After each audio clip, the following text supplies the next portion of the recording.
Alors ça, c'est une question qui est encore à l'étude aujourd'hui. Il y a beaucoup de recherches sur l'origine du cancer pour savoir vraiment la séquence exacte, parce qu'il y a plusieurs théories qui sont nées sur l'origine du cancer, ce qui se passait vraiment au niveau cellulaire.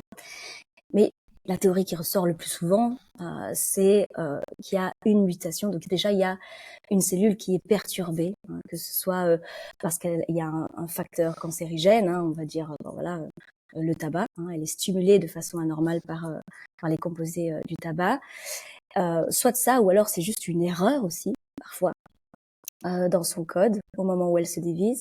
Et donc, dans tous les cas, il y a une perturbation cellulaire qui fait qu'il y a une mutation au niveau de son code, au niveau de son ADN. Mais une mutation, ça ne suffit généralement pas à développer un cancer.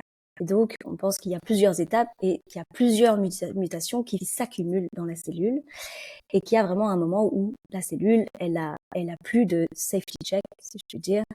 Normalement, dans la cellule, elle peut pas trop se diviser. Si j'ai des erreurs, elle doit se suicider. C'est le phénomène d'apoptose. Et là, tous ces phénomènes de check sont justement ne fonctionnent pas. Et donc la cellule, elle devient vraiment immortelle, malgré le fait qu'elle ait des anomalies, et elle se multiplie beaucoup plus vite que prévu. Et ça, voilà, ça donne la cellule cancéreuse.